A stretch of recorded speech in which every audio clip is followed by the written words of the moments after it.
Amateurs de Donjons et Dragons, je vous souhaite la bienvenue sur cette nouvelle vidéo. Alors aujourd'hui, un petit sujet très court, mais qui me tient à cœur depuis très longtemps, que j'ai envie d'en parler, c'est de l'alignement. L'alignement dans Donjons et Dragons, depuis le début, depuis l'existence de ce jeu, c'est une composante du jeu qui existe, mais qui a très largement évolué. Aujourd'hui, on se rend compte qu'elle tend à disparaître, alors que moi, je considère que c'est un outil qui peut encore avoir son utilité. Certes, c'est un outil qui est un petit peu daté, mais je pense qu'il y a encore des cas où il peut être très intéressant de l'utiliser. Donc si vous pensez comme moi que l'alignement n'a pas dit son dernier mot et qu'il peut être utile dans nos parties de Donjons et Dragons à 5e édition, ben, je vous invite à rester jusqu'au bout de cette vidéo. Je vais commencer tout d'abord par rappeler un petit peu qu'est-ce que c'est que l'alignement, par où on est passé. À la fin de cette vidéo, je vais vous expliquer mon point de vue sur l'alignement et les 3 cas dans lesquels je trouve qu'il est encore intéressant de l'utiliser. Et ensuite, je vous proposerai 3 vidéos courtes. Et dans chacune de ces vidéos, en fait, j'aborderai l'un des alignements, enfin l'un des trios d'alignements. Hein. L'alignement loyal, donc loyal bon, loyal neutre, loyal mauvais, neutre, neutre bon, neutre neutre, neutre mauvais. Et enfin, une dernière vidéo sur l'alignement chaotique, mais avec une mise en pratique. D'accord? Je ne vais pas rester sur du théorique. On va essayer de voir ensemble ce qui se passe dans une vraie partie de jeu de rôle, les situations qui se présentent les plus courantes, problématiques, et dans lesquelles l'alignement peut être intéressant. Bon, voilà. Eh ben, écoutez, tout de suite après le petit générique, c'est parti pour l'alignement dans Donjons et Dragons. Go, générique.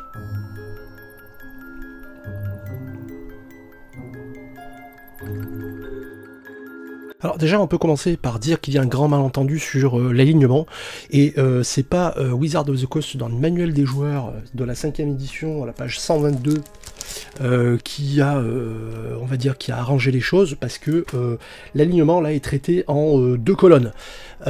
Donc c'est un concept qui aurait mérité un petit peu plus, donc il est évident qu'en lui accordant aussi peu de place, on pouvait qu'arriver à quelque chose d'un peu bâclé, et c'est exactement ça, c'est complètement bâclé, hein. On nous explique que l'alignement, donc voilà, une créature typique de l'univers a un alignement qui permet de donner une idée générale de son point de vue moral et de son attitude.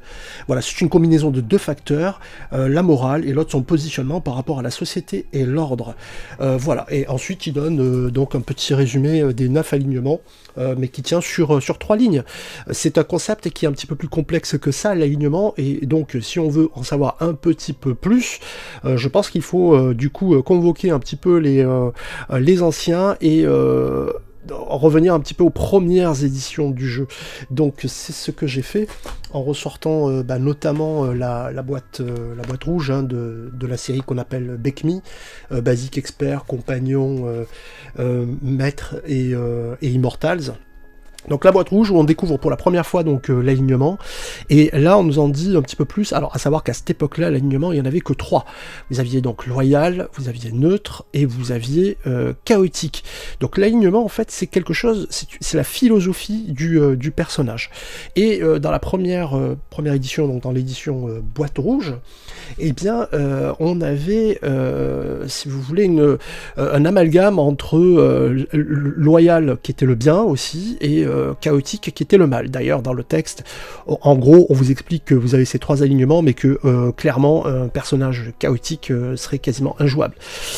Donc on vous incitait vraiment à jouer un personnage loyal, et c'est normal, faut pas oublier qu'on c'est Donjons et Dragons, donc il y a une espèce de bien-pensance, hein, qui est derrière tout ça, surtout après les déboires que le jeu a eu aux États-Unis peu après son lancement, où il a été très sévèrement critiqué par une frange de la société qui voyait une activité plutôt malsaine. Ensuite, ce qu'il faut prendre en considération de mon point de vue, c'est que un petit peu plus tard, donc, lorsque vous avez AD&D qui sort, et notamment le manuel des joueurs de AD&D qui est là dans les années 80, eh bien, regardez rien que l'illustration, elle en dit long, c'est l'illustration donc de Trampier, Voilà la célèbre illustration de Trampier. On y voit quoi? On y voit une idole maléfique, deux aventuriers qui sont en train de lui arracher les yeux, qui sont un rubis. C'est Moloch, hein, si je me souviens bien. On aperçoit des aventuriers au premier plan qui sont en train de discuter avec un plan, des hommes lézards là, qui ont été visiblement massacrés, et des aventuriers là qui sont en train, notamment un aventurier qui est en train de nettoyer son épée. Bref, c'est une scène de pillage. Voilà, et c'était ça. Donjons et Dragons à l'époque, c'était effectivement de l'aventure, de l'exploration de tunnels où les aventuriers partaient ramasser des trésors, on gagnait des points d'expérience en cumulant de l'or et en butant des monstres. Donc, il est évident qu'on était très très loin des considérations rôlistiques d'aujourd'hui. On était à des années-lumière de s'intéresser, on va dire, à la psychologie du personnage. Donc, il fallait, d'une certaine façon, quand même un système qui puisse réguler un petit peu la philosophie des personnages et leur comportement à la table pour gérer les interactions sociales. Eh bien, ce système qui a été trouvé, bah, c'est tout simplement celui donc de l'alignement. Hein. Alors, ce système d'alignement, ensuite, s'est étoffé avec AD&D. Donc là, on arrive dans le guide du maître de AD&D, hein, toujours dans les années 80. Voilà, et là, on a une définition, c'est ça qui est sympa. Donc, dans AD&D, en fait, ils ont rajouté deux composantes. C'est le bien et le mal. Jusqu'ici, on avait loyal, neutre, chaotique, et donc là, ils ont rajouté bon et mauvais, ce qui fait qu'on obtient une combinaison de 3 x 3, 9 alignements, à savoir donc loyal bon, loyal neutre, loyal mauvais, neutre bon, neutre neutre, neutre mauvais, et chaotique bon, chaotique neutre et chaotique mauvais. Voilà. Donc, on obtient ces 9 alignements qui sont un petit peu plus fins, on va dire, que les 3 premiers. Et puis surtout, là, les 9 alignements sont globalement jouables, à une ou deux exceptions près, ils sont globalement jouables. Donc ce qui est intéressant, c'est que là, dans le guide du maître de AD&D, on a une définition, vous voyez, alors une définition du bien et du mal, parce que en gros, aujourd'hui, c'est ce qu'on reproche à l'alignement. On lui reproche, d'être trop caricatural. Ah, mais comment on peut pas résumer la personnalité d'un personnage à 9 composantes, 9 cases, en fait. On peut pas rentrer... voilà, il n'y a pas que 9 cases, que 9 personnalités qui existent, c'est ça qu'on reproche à l'alignement. Sauf qu'en réalité, l'alignement, c'est pas ça son but. Il ne faut pas confondre alignement et personnalité. Ça, on va y venir. Donc si on revient donc au guide du maître de AD&D, eh bien vous avez... le bien qui est défini. Donc à la base, le bien représente les droits de l'homme, ou dans les règles avancées de AD&D, les droits des créatures. Chaque créature a droit à l'existence, une liberté relative et l'espérance du bonheur. La cruauté et la souffrance sont indésirables. Le mal, au contraire, ne se soucie pas de droit ou de bonheur. Seul le but compte. Voilà, là on a une description, on a une définition du bien selon Donjons et Dragons. Et c'est ça qui est intéressant, c'est que l'alignement trouve son sens quand on regarde de ces définitions-là. Faut pas lui chercher autre chose à l'alignement. Donc, une fois qu'on a cette définition-là, on va également se poser celle de la loi et du chaos, et on se rend compte que la loi, le chaos, en fait, c'est Michael Moorcock, entre autres, qui a un petit peu introduit cette notion avec son cycle d'Elric, mais pas que, avec Hawkmoon aussi, puisqu'on est dans le cycle du champion éternel, et dans les romans de Michael Moorcock, il est question, effectivement, de grands affrontements entre l'ordre et le chaos, qui sont deux principes qui sont en lutte l'un contre l'autre, et du coup on a retrouvé cette composante dans Donjons et Dragons. Vous avez notamment par exemple les abysses, qui sont les dimensions, les plans des démons, qui sont le chaos incarné, et vous avez Baator, qui est le plan des diables, qui eux par contre sont ordonnés. Donc je pense qu'une des premières erreurs, justement, c'est d'essayer de faire dire ou de faire faire à l'alignement ce pourquoi il n'est pas prévu. Voilà. Donc, une fois qu'on s'est dit ça, il est prévu pour quoi, l'alignement? En quoi peut-il être utile aujourd'hui? Eh bien, moi, je pense qu'il est encore utile pour trois usages différents. Le premier, c'est que c'est un outil synthétique, c'est un outil de synthèse. Lorsque, en tant que maître de jeu, je veux définir, par exemple, un PNJ, et que je veux rentrer dans sa personnalité, oui, je vais pouvoir le faire.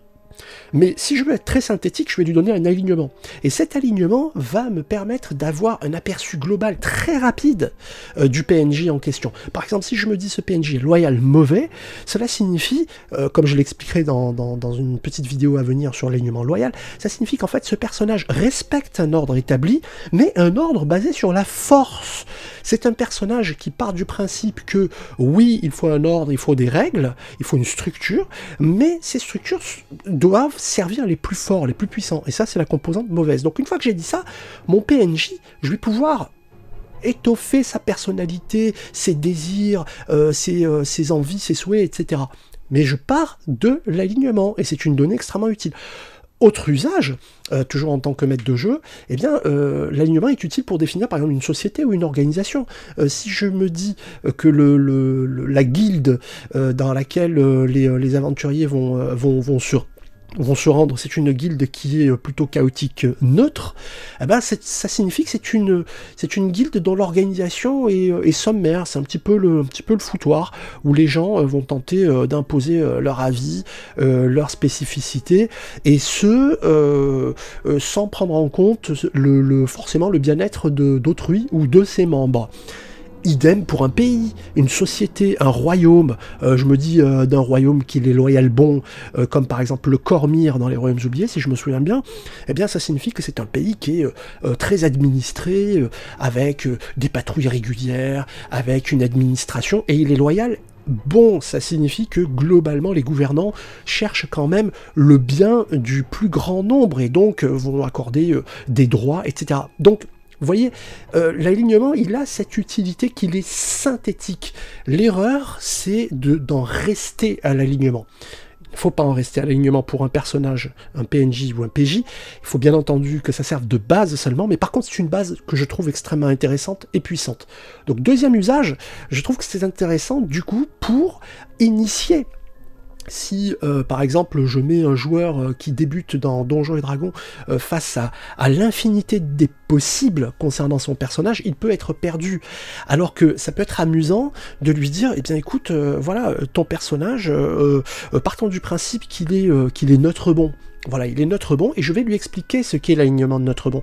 Déjà, ça donne une base à ce joueur qui va pouvoir broder, car il ne faut jamais oublier qu'un alignement, on peut en changer. Alors, oui, dans les règles originales, les règles de AD&D et même de D&D, c'était une mécanique de jeu qui était très importante, donc on ne changeait pas d'alignement sans conséquence. On pouvait perdre des niveaux, on pouvait perdre des points d'expérience, etc.